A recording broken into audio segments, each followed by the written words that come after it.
ክብር ለኢየሱስ ይሁን። ተባረኩ። ዛሬ እግዚአብሔር ቃል ሌሎቹም የሚገቡበት ሰዓታችን ስለደረሰ በደንብ እንጸልያለን። ከዚህ ጊዜ በኋላ ጌታ ፈቅድና ብንኖር ጸሎት እናበዛለን። ለምን አሁን የለውጥ ጊዜ ነው። ለምን ዘመኑ እያለቀ ስለሆነ በጸሎት እየተጋን፣ በጸሎት እየበረታን፣ በጸሎት የእግዚአብሔርን ልብ የምነካበት ጊዜ ይሆናል። ሌሎች ወንድሞች እህቶችም እንዳይቀርባቸው ቶሎ ንገሩልን። መዝሙረ ዳዊት ላይ ያለውን የጥበብ መጀመሪያ እግዚአብሔርን መፍራት ነው የሚለውን እግዚአብሔርን ቃል ጥቂት እያየው ነበረና ለካ እግዚአብሔርን በመፍራት ውስጥ ያሉ በረከቶች በሰው በልፋት በድካም በእውቀት የማያመጣቸው እግዚአብሔርን በመፍራት ብቻ ያሉ ትልልቅ በረከቶች አሉና ዛሬ ስለነሱ በረከቶች ነው ጥቂት የምንናገረው። እግዚአብሔርን በመፍራት ውስጥ ያሉ በረከቶች በጣም ልዩ ናቸው። የእግዚአብሔር መንፈስ የጥበብ የማስተዋልና የማስተዋል መንፈስ ነው። የምክር የኃይል መንፈስ ነው። እውቀትና እግዚአብሔርን መፍራት መንፈስ ነው ይልና ለካ ኢየሱስ ክርስቶስ ከተባረከባቸው ትልልቅ ነገሮች ምናልባት በጥቂት በዚህ ቀን ላልጨርሰው እችላለሁና ከጥቂት ነገር ምናልባት ልናወራ እንችላለን። በቃ የጥበብ መጀመሪያ እግዚአብሔርን መፍራት ነው፣ ቅዱሱን ማወቅ ማስተዋል ነው ብሎ የተናገረው የእግዚአብሔር ቃል እያየው በእውነት እኔ ተደምሜያለሁ። ዛሬ እግዚአብሔር በእውነት ይሆናል ብላችሁ ገምታችሁ ጠብቃችሁ አስባችሁ የማታውቁትን ነገር ግን እየለፋችሁ ስላላችሁ በምትለፉት ሁኔታ ይሄ ቢሆንልኝ የልፋቴ ውጤት የምትሉን ነገር ሊኖር ይችላል። ነገር ግን እግዚአብሔር ዛሬ ከጠዋቱ ወደ 4 ሰዓት 3 ሰዓት ጀምሮ ቅድም እህታችን ሚካኤልና እንዳለች እዚህ በጣም የሚጸልዩ ልጆች አሉ። በጣም ከጎንደር የመጡ በጣም በቃ ኃይለኛ የሆኑ ሰዎች አሉ። እኔ ነኝ ትንሽ ቢዚ የሆንኩ በሁሉ ነገር ኃላፊነት እንትን እያለ እንጂ እነሱ እየቀጠቀጡ እየጸለዩ ነውና ያን ጊዜ ግን እግዚአብሔር ምንድነው ጌታው ዛሬ የምንለው ምንድነው ባልኩ ጊዜ እንዲህ ብሎ የጥበብ መጀመሪያ እግዚአብሔርን መፍራት ነው፣ ቅዱሱንም ማወቅ ማስተዋል ነው በላቸዋል። በሌላኛው ቦታም እንዲህ ስል ዛሬ ታዲያ እግዚአብሔርን መፍራት ውስጥ ምን አለ ብለውን ነገር ስናመጣ ያችን ሀሳብ ምናልባት ብዙ ጊዜ የሰማነው ሊሆን ይችላል። የሰማነው ብቻ አይደለም። ለካ እግዚአብሔርን በመፍራት ውስጥ በጣም ብዙ ትልልቅ ነገሮች ዓለማትን የፈጠረ የእግዚአብሔር ክብር፣ የእግዚአብሔር ቃል፣ የእግዚአብሔር ኃይል አለ። ዛሬ የእግዚአብሔር የሆነ የመድኃኒት ኃይል፣ የእግዚአብሔር የሆነ ዕድል፣ የእግዚአብሔር የሆነ ስኬት በእውነት ነው የምላችሁ አንኳኩቶ ቤታችሁ ደጃችሁ የሚገባበት ቀን እንደሆነ እነግራችኋለሁ። እቺ ምድር እያለቀች ነው። ቢያልቅም ለእኛ አያልቅብንም። ለምን እኛ ያልጨረስነው ብዙ ነገር አለ። በእኛ ውስጥ ያላለቀ ነገር አለ። ኢትዮጵያ ትጎበኛለች፣ ኤርትራ ይጎበኛል። ለምን ኢትዮጵያና ኤርትራ በሰዎች አእምሮ ውስጥ ምናልባት በሰዎች አእምሮ ውስጥ 2 ሊሆኑ ይችላል፣ 3 ሊሆኑ ይችላል። በእግዚአብሔር አእምሮ ውስጥ 2 እና 3 አይሆኑም።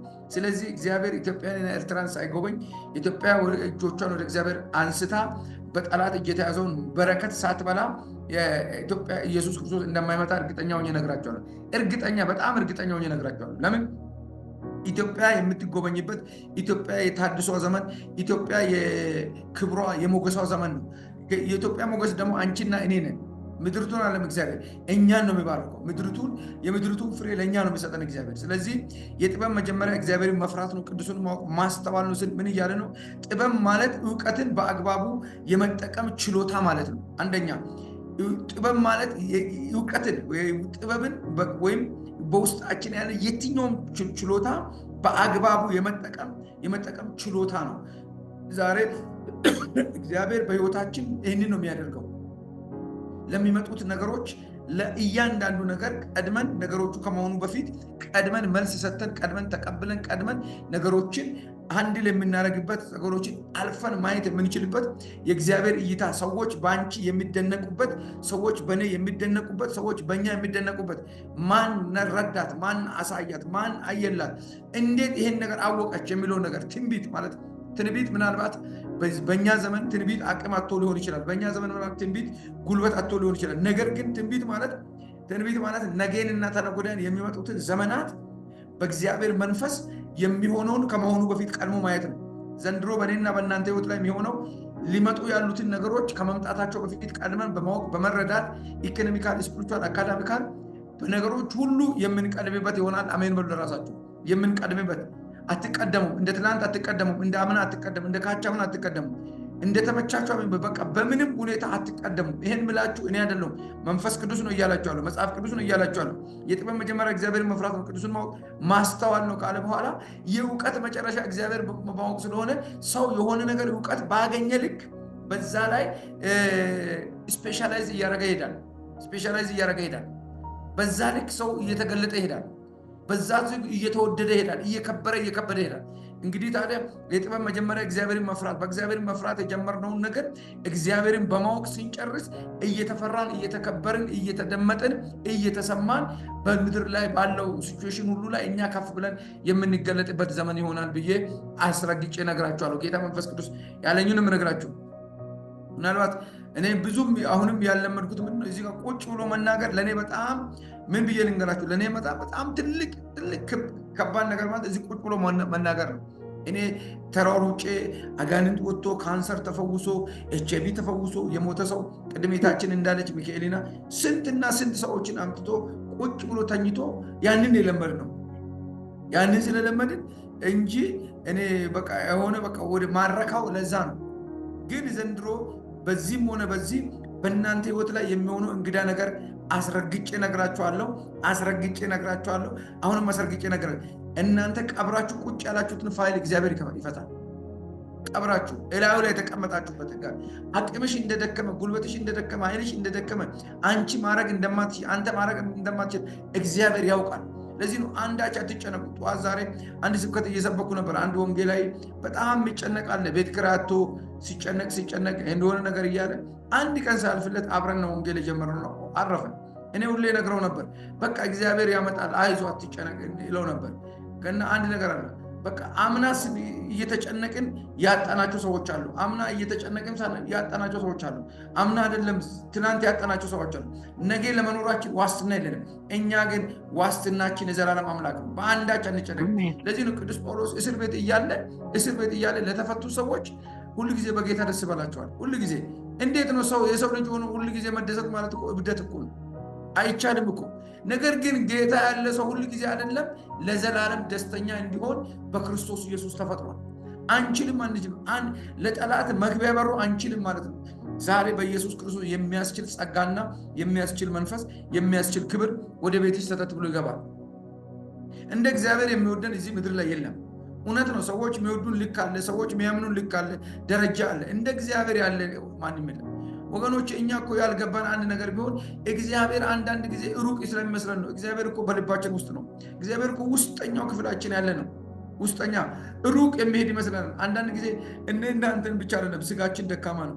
ስጋ ደካማ ስለሆነ ብዙ የሚጠይቀን ነገር አለ። እየለፈን አለመሳካቱ፣ ተምረን አለመሳካቱ፣ ሴት ሆነን አለማግባቱ፣ ወንድ ሆነን አለማግባቱ፣ በተማርንበት ትምህርት ልክ በሰራነው ደረጃ ላይ እንደ ልብ ለሰው አለመሆን። ይኸውላችሁ ለራስ መሆን አይደለም ብቻ እኮ አይደለም ችግሩ፣ ለሰው ለመሆን እንኳን እያሰብን አቅም ስናጣ ምን ያህል እንደሚሰማን እናውቃለን። አንዳንድ ጊዜ ሰዎች መጥቶ ወንበር አጥቶ የሆነ ቦታ አጥቶ ሳይፈወሱ ሲሉ የሚሰማኝ ነገር አለ። በጣም የሚሰማኝ አቀማጥቼ በጣም የሚሰማኝ ነገር አለ። እና ምን ልላችሁ ነው? አለመሆን ራሱ ጣጣ ነው። አለመሆን ራሱ ወዳጆቹ፣ አለመሆን ዛሬ በኢየሱስ ክርስቶስም አለመሆንን ራሱ ከኔና ከእናንተ ህይወት ላይ እግዚአብሔር ዛሬ ያነሳዋል። እስቲ ዛሬ ይነሳል ብሎ አልሰማዎቹም ወዳጆቹ? ዛሬ ይነሳል። ዛሬ ይነሳል ብሎ ዛሬ ይነሳል።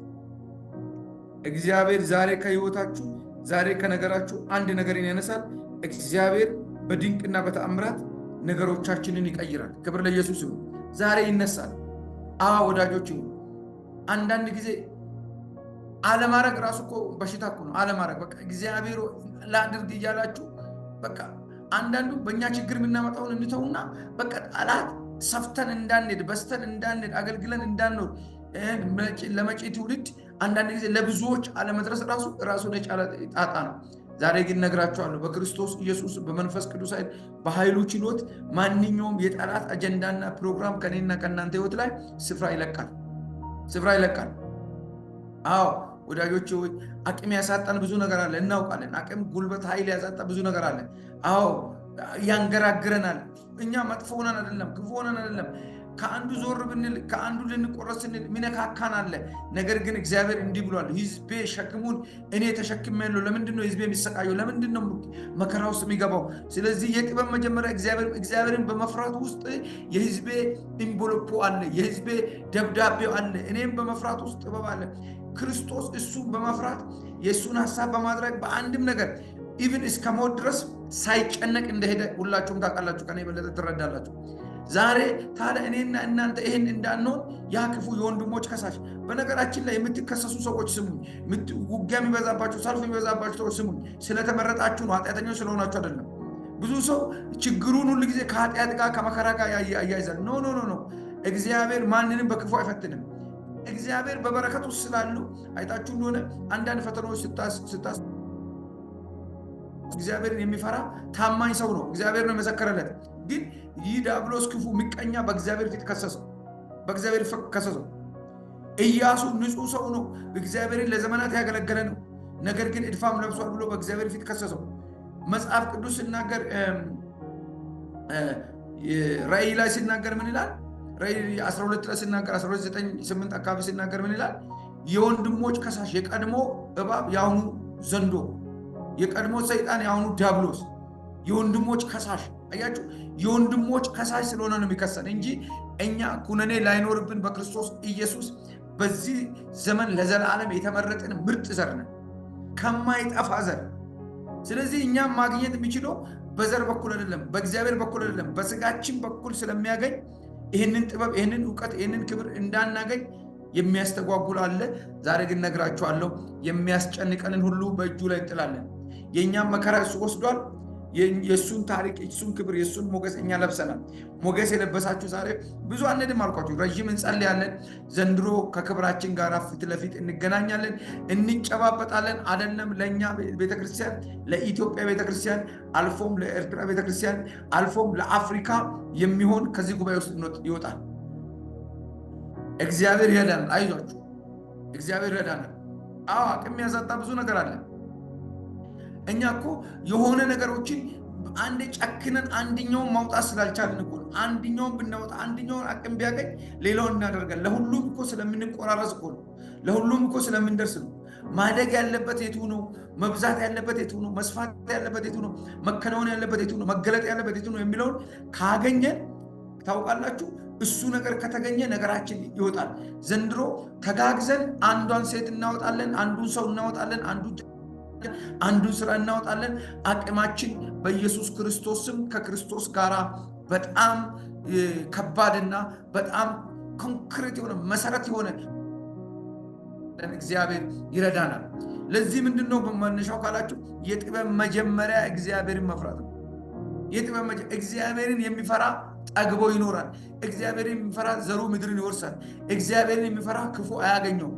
ስለዚህ እግዚአብሔርን መፍራት መሃላችን ውስጥ ይገባና በስራ በሚመስል ነገር፣ ጤናን በሚመስል ነገር ብዙ ልዩ ልዩ ነገሮችን ይህን ጠላት ያመጣና ውስጣችን ይሸሽጋል። ውስጣችን ይደባላልቅና ይይዝና የእግዚአብሔር እውነት በእውቀትና በክብር እኛ ውስጥ እንዳይገባ ያደርጋል። ስለዚህ ይህንን ዛሬ ጥበብ ማለት እውቀትን በአግባቡ የመጠቀም ችሎታ ማለት ነው። ሁለተኛ ትክክለኛውን ነገር በትክክለኛው ነገር ውሳኔ መስጠት የመስጠት ብቃት ነው። ትክክለኛ ነገር አንዳንድ ጊዜ እግዚአብሔር አድርጉ የሚለውን ነገር አድርገን በትክክለኛ ጊዜ ሲሰጥ መጽሐፍ ቅዱስ ሲናገር በጣም የሚገርመኝ ቦታ አለ። ለዘሪ ዘሪን ሰጠ ይላል። ለዘሪ ዘሪን ሰጠ። ለዘሪ ዘሪን ሰጠ። ዘሩ ውስጥ ምን አለ? ለሚበላ እንጀራን ሰጠ። አያችሁ፣ ለዘሪ ዘሪን ሰጠ። እየዘራ እየበላ እየተደሰተ ሰው ልጅ እንዲኖር እግዚአብሔር ይህንን አድርጓል። ስለዚህ ለዘሪ ዘሪን የሚሰጥ እግዚአብሔር፣ ለሚበላ እንጀራን የሚሰጥ እግዚአብሔር ሁል ጊዜ ከኛ ጋር ነው። ክብር ለኢየሱስ ነው። ኢየሱስ ክርስቶስ ጌታ ነው። ኢየሱስ ጌታ ነው።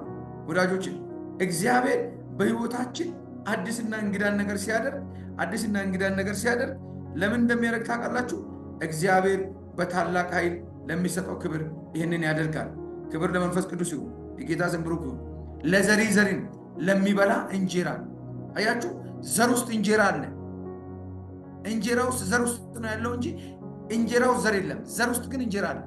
ለዘሪ ዘሪን ሰጥቶ ነው እንጀራ የሚሰጠው። ስለዚህ በረከት ወደ ቤታችን እንዳይገባ በልዩ ልዩ ነገር የሚያመጣ እጅ እግዚአብሔር ዛሬ ይቆርጣል። ይቆርጠዋል፣ ተምችን ይቆርጠዋል፣ ኩባን ይቆርጠዋል፣ አንበጣን ይቆርጠዋል፣ ደጎቢያን ይቆርጣል።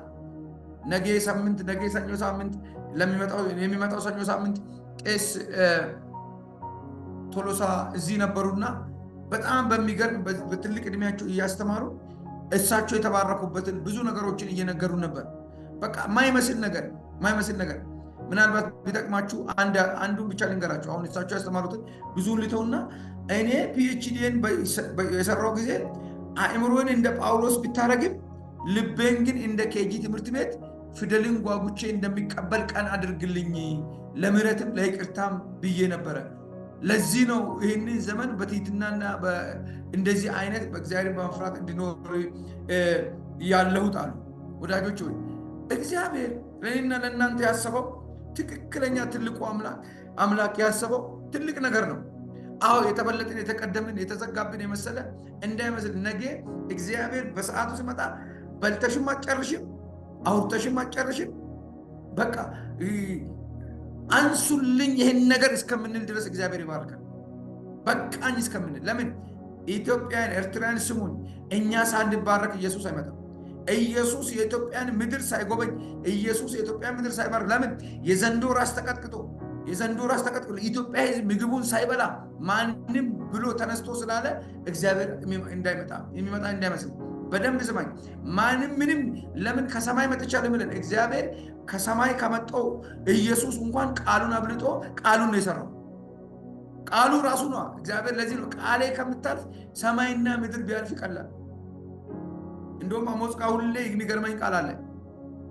እስራኤልን እንዲህ አለ፣ እስራኤል አቤት እናንተ ለእኔ እንደ ኢትዮጵያ ልጆች አይደላችሁ? ምን ይላል? አይገርምም? ለእኔ እንደ ኢትዮጵያ ልጆች አይደላችሁ? ዋው! ምን ማለት ነው? ትበልጡኛ ኢትዮጵያ ልጆች ለእኔ ይበልጣሉ ማለት እኮ ነው። ይበልጣሉ ማለት እኮ ነው። አዎ ያላችሁበት እኔ ላልረዳ እችላለሁ፣ የሚረዳሽ አለ። ኪሳችሁን፣ ባንካችሁን፣ አካውንታችሁን እኔ ላላቅ እችላለሁ፣ ግን ጌታ ያውቃል። እሱን ተውና ዛሬ እንዲህ ነው ብለው እግዚአብሔር እፍ ካለ እግዚአብሔር ከተጨመረ ትክክለኛውን ነገር በትክክለኛው ሰዓት በትክክለኛው ጊዜ ውሳኔ የመስጠት ብቃትና ችሎታን እግዚአብሔር ይሰጣል። ሶስተኛ ጥበብ ማለት የጥበብ መጀመሪያ ሲባል ሶስተኛ ጥበብ ማለት ነገሮችን በጥልቀት በመረዳት ችሎታን ማዳበር፣ የማናቀውን የማናየውን ቀድሞ ማየትን መቻል ነው። መጽሐፍ ቅዱስ ውስጥ ያገኘሁት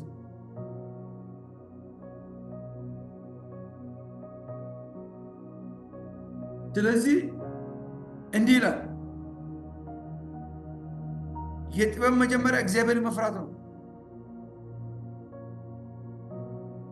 የሚያደርጓትም ሁሉ ዳህና ማስተዋል አላቸው፣ ምስጋናውም ለዘላለም ይኖራል። አያችሁ፣ የሚያደርጓትም ሁሉ መዝሙር 111 10 ላይ የሚያደርጓትም ሁሉ አያችሁ፣ ካላደረጉስ ማስተዋል የለም። ለዚህ ነው ትክክለኛውን ነገር በትክክለኛው ሰዓት ትክክለኛ ነገር በትክክለኛ ሰዓት ውሳኔ የመስጠት ዲሲሽን ሜከር የመሆን ጉዳይ ነው። ዛሬ አሁን ከዚህ ደቂቃ ጀምሮ እስቲ አስቡ፣ ለእግዚአብሔር ምን ይሳነዋል? ያንን እውነት እንዳናቅ ነው ሰይጣን ዲያብሎስ ሁል ጊዜ የሚታገለው። ያንን እውቀት ከተረዳን እናመልጠዋለን። አይታችሁ እንደሆነ ጥሩ የቤታችሁ ሰራተኛ የሆነች ሴት ወይም አንድ ሰው ዘበኛችሁ የሆነ ሰው የትም እንዳይሄድባችሁ ጥሩ ስለሆነ ደሞዝ እየጨመርን አይደል የምንይዘው? እሱም እኮ እንደኛ ትዳር ያስፈልገዋል፣ ልጅ ያስፈልገዋል፣ ትምህርት ያስፈልገዋል። ግን እኛን ስለረዳ ያንን ሰው እንዴት ነው የምንከባከበው? ሰይጣን ከወጣን እንዳናመልጠው ስጋችንን እንደዚህ ነው የሚጠቀመው። የእቅዱ እንቅፋት፣ የዓላማው አፍራሽ፣ የመንገዱ አጥር ስለሆነ እንዲሁ ይታገላል። ዛሬ ግን እነግራቸዋለሁ፣ የእግዚአብሔር ቃል ለዘላለም ታማኝ ነው። ብንደክም ሊያበረታን፣ ብንወድቅ ሊያነሳን፣ ብንስት ሊመልሰን። የእግዚአብሔር ቃል እንዲህ ብሎኛል፣ የጥበብ መጀመሪያ እኔን መፍራት ነው። እኔን የሚፈራ ሰው ነገሩ ይለወጣል ብሎኛል። እግዚአብሔርን መፍራት መጨነቅ ነው አይደለም። እግዚአብሔርን መፍራት ኩምሽሽ ድቅቅ ብሎ ቤቴ በሰማይ አይደለም። እግዚአብሔርን መፍራት ማለት ከእግዚአብሔር ጋር ፊት ለፊት መነጋገር ነው። ሰለብሬት ማድረግ ነው። እወድሃለሁ ማለት ነው። እግዚአብሔር ደግሞ ስልከን የማንችለውን አያሸክመን፣ የማንችለውን አያሸክመንም። እግዚአብሔር የሚያሸክመን የምንችለውን ነው። ዛሬ ምሕረቱ ይቀድማቸዋል ስል እግዚአብሔር ተናግሮኝ ነው። ይቅርታ ይቀድማቸዋል ስል እግዚአብሔር ተናግሮኝ ነው። ድሉ ይቀድማቸዋል ስል እግዚአብሔር ተናግሮኝ ነው። ሰላሙ ይቀድማቸዋል ስል እግዚአብሔር ተናግሮኝ ነው። እግዚአብሔር ተናግሮኝ ነው። ወዳጆች ኢየሱስ ጌታ ነው። መንፈስ ቅዱስ ይባረክ።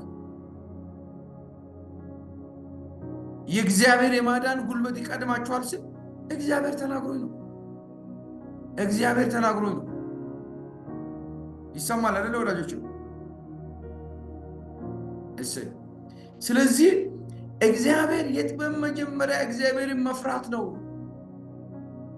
ቅዱሱንም ማወቅ ማስተዋል ነው። ቅዱሱንም ማወቅ ማስተዋል ነው። ስሙ ለዘላለም ብሩክ ይሁን ወዳጆች። ስለዚህ አራተኛ ጥበብ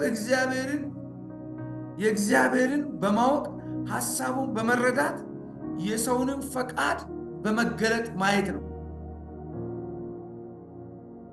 የእግዚአብሔር ሐሳብ ለሰዎች ምን እንደሆነ፣ የሰው መንገድ በእግዚአብሔር ፊት ምን እንዲሆን የሆነው እንዲያደርግ ምቹ መሆን ነው። ክብር ለኢየሱስ ይሁን። ምቹ መሆን ነው። መንፈስ ቅዱስ ይባረክ። ኢየሱስ ጌታ ነው። ጥበብ እግዚአብሔርን በማወቅና ሐሳቡን በመረዳት የሰውን ፍቃድ ለማወቅ የእግዚአብሔርን ሐሳብ ለዛ ሰው ማሳወቅ ነው። አያችሁ? ልጆ ጥበብን ግዛት እንጂ አትሽጣት። ጥበብ መቼ ነው የተገለጠችው? ኢዮብ ላይ 28 ላይ ሄዳችሁ ብታነቡ አስደናቂ የጥበብ እንትን አለ። ምናልባት ለሌላ ጊዜ ይጠቅማችሁ ይሆናል። ያንን ቦታ አንብቡ። እኔ ሁሉ ጊዜ ጥበብ ራሷ ከእግዚአብሔር ራሷ ለእግዚአብሔር የተገኘችበትን ነገር ሳስብ በጣም ይገርመኛል። 28 በጣም የሚገርም ነገር አለ። ጥበብ በምድር ላይ ያለው እውቀት ባለፈው አንድ ጊዜ አንብበናል። በምድር ላይ ያለው እውቀት ሁሉ ቢደመር በዓለም ላይ ያለው ጥበብ ሁሉ ቢፈለግ የእግዚአብሔር የሆነ ጥበብ እዛ ውስጥ የለችም። በወርቅ ፍልቃቄ ውስጥ የለም ይላል። በነፋስ ሽውታ ውስጥ የለም ይላል። በሰው ልጆች አእምሮ ውስጥ የለም ይላል። ጥበብ እንዲህ ይላል። በዛን ጊዜ አያት፣ ገለጣትን፣ አዘጋጃትን፣ ደግሞ መረመራት። ሰውንም ሆነ እግዚአብሔርን መፍራት ጥበብ ነው፣ ከኃጢአት መራቅ ማስተዋል ነው። አየ እግዚአብሔር ነፋስ ማይጨበጥ ማይዳሰስ የመሰለውን ነፋሳትን እግዚአብሔር በሚዛን ባደረገ ጊዜ ነው። ውሆችን በሰፈረ ጊዜ ነው። ያን ጊዜ ነው ጥበብን እግዚአብሔር ያወቀው። እግዚአብሔር ያገኛል። እዛው 28 ላይ ሄዳችሁ አንብቡ። ዛሬ ጥበብ የሌለ ነገራችንን ያድሰዋል። የሌለ ታሪካችንን ይቀይረዋል። ምናልባት እግዚአብሔር ይሄ ነው የምንለው ትልቅ ነገር በአእምሮአችን አለ። ሰዎች የሚለው እግዚአብሔር ይህን ቢሆን ያም እኛ ይህን የምንለው እግዚአብሔር በማንም አእምሮ ውስጥ ተለክቶ ተሰፍሮ የሚሰጥ እግዚአብሔር ዓለማትና ዘላለማትን የሚገዛ በራሱ ልክ የሆነ እግዚአብሔር ልክ ነው። የእግዚአብሔር እጅና እግዚአብሔር ክንድ እኛን ይረዳናል። እግዚአብሔር ልጅ ኢየሱስ ክርስቶስ አድኖናል። የዳነ ሰው የሚኖረውን ኑሮ ነው የምናወራው። እኛ ሁሉ ጊዜ ስለ ዳንበት እውነትና የዳነ ሰው የሚኖረውን ኑሮ ነው የምናድነው። እንዲህ ነው ያዳነን ብንል አናውቅም። ለምን? እሱ ማንም ማድረግ ያልቻለውን ያደረገው። ክብር ለኢየሱስ። ስለዚህ ኢዮብ መጽሐፍ ይሄን ነው የሚናገረው። እዚህ ጋር አምስተኛ እንዲህ ብየዋለሁ። ጥበብ ነገሮችን ከመሆናቸው በፊት 2026 የሚሆነውን ነገር ዘንድሮ አደራጅተህ ትሄጃለሽ። ሰዎች ስር በተበቱ አንቺ ቀድመሽ ትገባለሽ። አንተ ቀድመህ ትገባለህ። ለምን? እግዚአብሔር ነገሮችን ቀድሞ የማወቅ ጥበብ ሰጥቶናል። ቀድሞ የመረዳት ጥበብ ሰጥቶናል። ኢየሱስ ጌታ ነው። ቀድሞ ጥበብ ማለት ነገሮችን ከመሆናቸው በፊት ቀድሞ የመረዳት ወይም የማወቅ ኃይል ማለት ነው ጥበብ። ጥበብ ማለት ሞትን በህይወት የመቀየር መክብብ ላይ በቀደም ነግራችኋለሁ። በጣም የሚገርም አንዲትን ከተማ አንድ ክፉና ጨካኝ ሰው ሊያጠፋት መጣ ይላል መጽሐፍ። በዛ ከተማ ንጉሱ የማያውቀው ድሃ ጠቢብ ሰው ነበረ። ከተማይቱን በጥበብ አዳናት ይላል። አርቆ ማየት፣ የሆነ ነገር ኪሳራ ከመግጠሙ በፊት ኪሳራ የሚያመጣበትን ቀድሞ አግኝቶ መነቀል ያለበትን ነቅሎ መዘጋት ያለበትን ዘግቶ መቆለፍ ያለበትን ቆልፎ በደህና መሻገር ማለት ነው። ክብር ለኢየሱስ። ቀድሞ ማወቅ። ስድስተኛና የመጨረሻ ጥበብ እግዚአብሔርን መፍራት ነው። ቅዱሱንም ማወቅ ደግሞ ማስተዋል ነው። ጥበብ እግዚአብሔርን ከመፍራት ነገሮችን አስተውሎ በማድረግ ከመንፈስ ቅዱስ ውስጥ የእግዚአብሔርን ሐሳብ ለሰዎች መግለጫ መንገድ ነው። መንፈስ የእግዚአብሔር መገለጫ ወይም መስፋፊያ ነው ብለን በቀደም ተነጋግረን፣ ጥበብ ግን የእግዚአብሔርን መንፈስ አስተውሎ ማድረግን ከመንፈስ ቅዱስ ውስጥ የመቀበልና የመስራት ችሎታ ነው። መጽሐፍ ቅዱስ ላይ ነው ያገኘሁት ይሄንን። ይገርማችሁ። ስለዚህ የመጨረሻውን ነገር ሲነግራችሁ ይሄ ታዲያ እንዴት እናድርግ የሚለው ነገር የመጨረሻ ለምለው፣ አለቀ ለምነው፣ ደቀቀ ለምለው፣ ሞተ ተቆረጠ ለምንለው፣ ተስፋ ለቆረጠ ነው። እሱ የኛ አይደለም። የእውቀትን መጨረሻ እግዚአብሔርን ካወቅን እዚህ ዓለም እውቀት ትናንትና የጠበቅናቸው ሳናቃቸው ድንገት ከሄዱ ነገ የምንጠብቃቸው ዋስትና ከሌላቸው እኔና እናንተ ግን የዘላለም ዋስትና አለን። ስለዚህ ነገ ለሚሆነው አይደለም የምንጨነቀው። በዛሬ ላይ በጥበብና በእውቀት እንጠቀማለን። በዛሬ ላይ በእግዚአብሔር መንፈስ እንጠቀማለን። እረ ኢየሱስ ጌታ ነው። አሜን ይባላል። ሃሌሉያ። ይህንን ነው ዛሬ እየተባረክን ያዋልነው። ዛሬ በጣም እየተባረክን፣ ዛሬ በጣም ነገሮች እንዴት እንደቀለሉ እኔ ውስጥ ራሱ እውነት ነው። ሰሞኑን ባለፈው ዛሬ ሳምንት ለእናንተ ነግሬያለሁ። በቃ ሰፈራችንን ስላጸዱት ነገሮች ከአቅማችን በላይ ነው። አምጥቶ ጫኑ። ምንም ማድረግ አልቻልንም። ጌታ ያውቃል። እየጠበቅን ነው። ግን ይህን ሲሰማ እግዚአብሔር ምን ያደርግ ይሆን አልኩኝ። ምን ሊያደርግ አስቦ ነው? ምን ሊያደርግ ፈልጎ ነው? እኛ ጋር አይደለም። እናንተ ምናልባት ከዚህ በኋላ ጥሩ ነገሮችን እግዚአብሔር እያስተካከለ ነው። ተስተካክሎ በቪዲዮ በምን ሲታዩ የኛ ቸርች ነው ወይ ትላላችሁ። አንድ ቀን ምን ነው ያን ቀን በረዳሁት ያንን ቸርች ትላላችሁ። የኔ ቸርች ነው ወይ የጽድቅ መንግስት ቤተክርስቲያን ናት ኢትዮጵያ ውስጥ ያለች ቤተክርስቲያን ነው እስከምትሉ ድረስ እግዚአብሔር የሚሰራውን ታያላችሁ። የሰራም ትልልቅ ነገሮች አሉ ስለሚወጡ። ምናልባት እኛ ኔትወርክ በማጣት ነገሮችን ጥሩ ሰዎችን ነገር የሚቀይሩትን ሰዎች ባለማግኘት እንጂ እግዚአብሔር ቁጥር የሌላቸውን ነገሮች እዚህ ቤተክርስቲያን ማንንም ኢትዮጵያ ውስጥ ቢጠይቁ እንደዚህ ቤተክርስቲያን እግዚአብሔር የሚሰራበት የትም የለም። ጉራ እንዳይመስላችሁ። ያው እግዚአብሔር ፊትና በቅዱሳን ትልልቅ እህቶች ፊት ነው ቆመን። ዳኒ የተወሰነውን ያውቃል። ጊትዬ የተወሰነች ታውቃል። ሚካኤልና ብዙዎቻችሁ እዚህ የነበራችሁ እንግዲህ ታውቃላችሁ። ብዙዎች ያውቃሉ። ይሄ ሁሉ በአንድ ዓመት እኮ በዚህ ዓመት ብቻ 53 ካንሰር ሊትራሊ ካንሰር ድኖ እኮ ባለፈው 1-3-4ቱን ወረቀት ያመጡትን እያሳየን ወረቀት አምጡ እያለን አምጥቶ ያስቀመጡ አሉ። እሱ ኤዲት አድርገን ቆርጠን እንለቃለን። ግድለም ጌታ ይረዳናል። ግን አቅምን እናጣለን፣ ጉልበት እናጣለን። ቅድም እህታችን ሚካኤልና የምትለው እህታችን ከኤርትራ የመጣችው 4 ሰው ነው ያመጣ። በሆነ ከስር ምንድነው አንሶላ ነገር አድርጎ ነው የመጣው። ፀጉሮ ያለቀ እህታችን ናት። እንደውም ኋላ ምናልባት አሳያችኋለሁ ፎቶ አለ እንትኗና ስትመሰክር ነበረ። እና ይሄንን ግን ጠላት በሌላ በኩል የሆነ ዘይት በመሸጥ ወይም ሹራብ በመሸጥ የሆነ ነገር ነካክተን እኛ እያደግን እግዚአብሔር ከኛ እንዲወጣ ይፈልጋል። አያችሁ፣ ጥበቡ አለ እኮ እኛ እንድንወጣ። ለምን? የክርስቶስን ደም ይሄንን ንጹህ የሚያድነውን ደም ንጹህ የሚፈውሰውን ደም በሌላ እንድንከለብስ ይፈልጋል። አያችሁ? ለዚህ ነው የምንፈራው። በእኛ ቤት አገልግሎት በእኛ ቤት እግዚአብሔር በሚሰራ ሰው አይደለም እኛ ገንዘብ ልንጠይቅ፣ ለአገር የሚበቃ ገንዘብ መሰብሰብ እንችላለን። ግን ወዳጆች ሆይ የእግዚአብሔር እውነት በገንዘብ አይለካም። የእግዚአብሔር ስለዚህ ይሄንን እያደረግን ስለሆነ ቀን አለው እግዚአብሔር ቀን አለው። እውነትን ግዛት እንጂ አትሽጣት ይላል መጽሐፍ ቅዱስ። ግዛት እንጂ አትሽጣት ማለት ምን ማለት ነው? ጨምሩ። እውነት ክርስቶስ ነው። ለዛ ግን ያለ አግባብ እንትን ላለን ለአመፀኛው ጋር ገንዘብ አለ፣ ሌባው ጋር ገንዘብ አለ፣ ውሸታሙ ጋር ገንዘብ አለ። ያንን ደግሞ ብትናገሩ ምቀኝነት ይመስላል። ብዙ አይነት ነገር አለ። ግን እሱ አይደለም የኛ የእግዚአብሔርን እውነት ለእግዚአብሔር መልሰን እውነት እንመስክር ብትሉ እናንተ ውስጥ እግዚአብሔር በዚህ ቤተክርስቲያን ያደረገላችሁ ስንት ነገር አለ። እውነት እንመስክር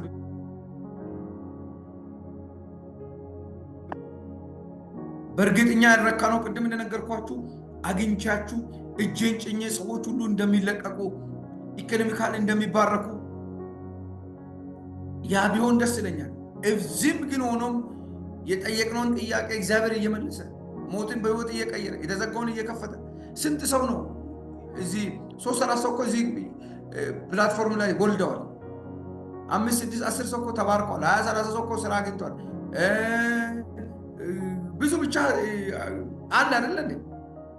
የሉም እነዛ ሰዎች። አዎ ሰው እንደዛ ነው። ወይ ጊዜ አጥቶ ነው ወይ የሆነ ነገር ገጥሞት ነው። ሰው ነው።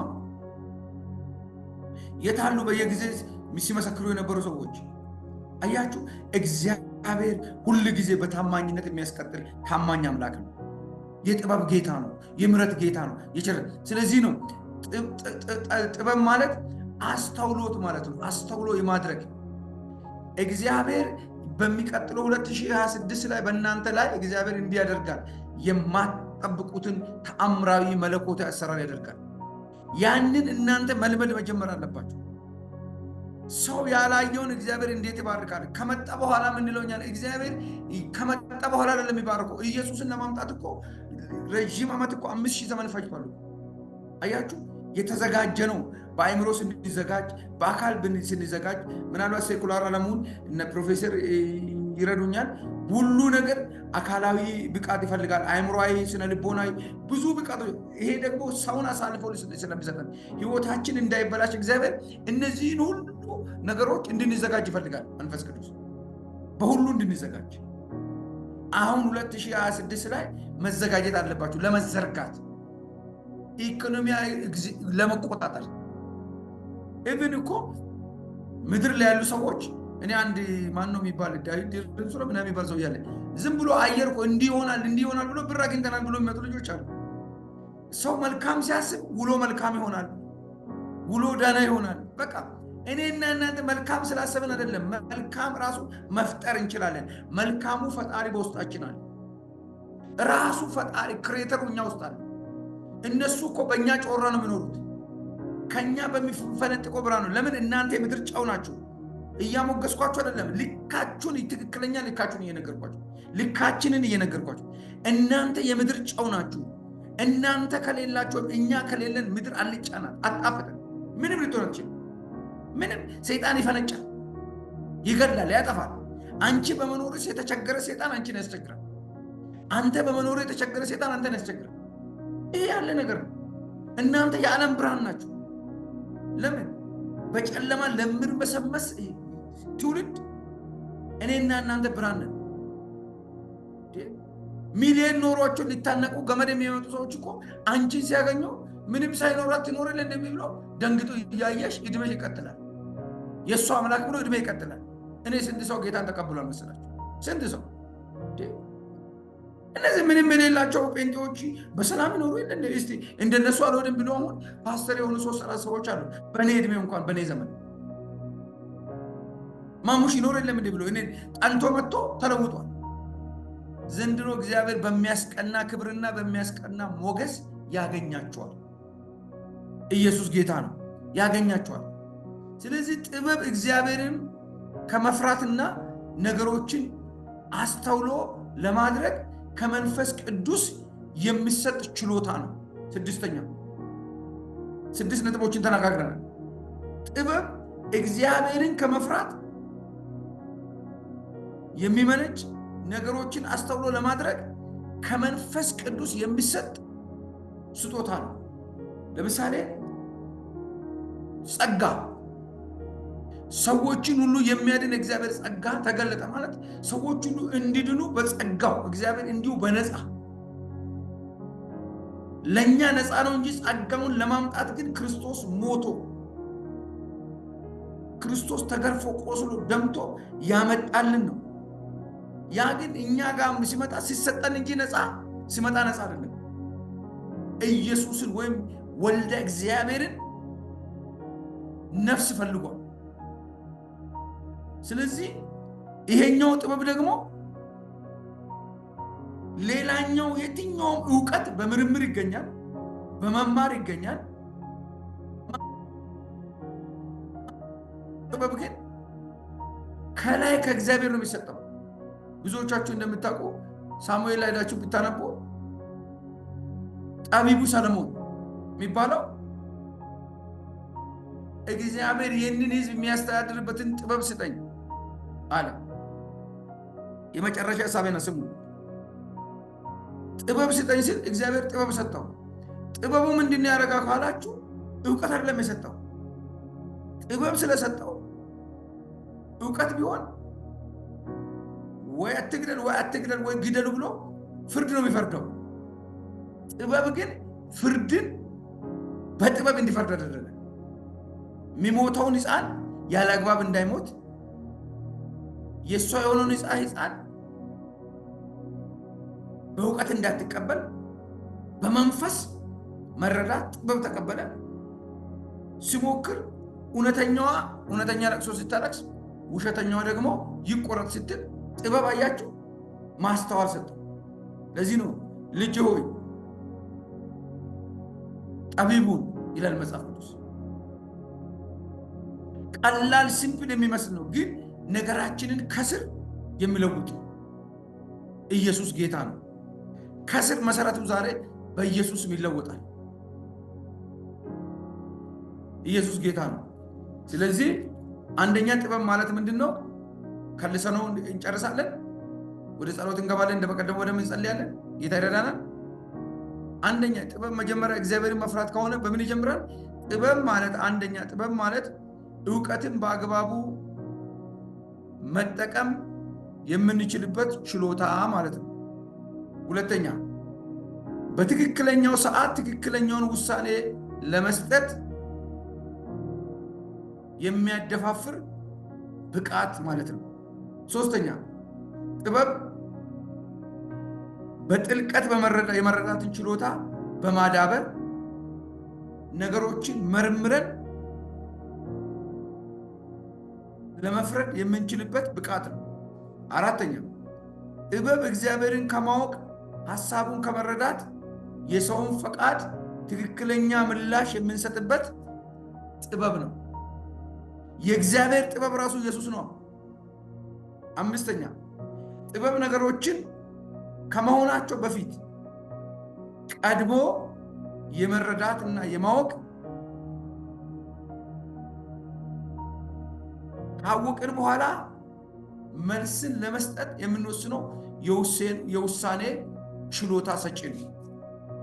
ስድስተኛና የመጨረሻ ጥበብ እግዚአብሔርን ከመፍራት ነገሮችን አስተውሎ ለማድረግ ከመንፈስ ቅዱስ ብቻ የሚሰጠን እርዳታ ወይም ችሎታ። ክብር ለኢየሱስ። ዛሬ እንደ ቀልድ ያየነው ነገር እያንዳንዱ ነገር ውጤታማ፣ ስኬታማ ይሆናል፣ ፍሬያማ ይሆናል፣ ድል እነሳለን። ስለዚህ ጥበብ ይሄ ነው። ጥበብን እንደነገርኳችሁ እግዚአብሔር እንኳን እንዴት መርምሮ እንዳገኘ ባለፈው ደጋግመን ተናግረን፣ እግዚአብሔር መርምሮ ያገኘውን ለእኛ በነፃ ከሰጠን እሰየው፣ እግዚአብሔር ይመስገን። አንድ ቦታ አንብቤ ልጨርስ። ኢዮብ ምዕራፍ 8:24 እርሱም የምድርን ዳርቻ ይመለከታል። ከሰማይ በታች ያለውን ሁሉ ያያል። ለነፋስ ሚዛንን ባደረገ ጊዜ፣ ውኆቹን በስፍር በሰፈረ ጊዜ፣ ለዝናብ ሥርዓትን ለነጎድጓድ መብረቅን ባደረገ ጊዜ፣ በዛን ጊዜ አያት፣ ገለጣትም፣ አዘጋጃት፣ ደግሞም መረመራት። ሰውንም እነሆ እግዚአብሔርን መፍራት ጥበብ ነው፣ ከኃጢአት መራቅ ማስተዋል ነው አለው።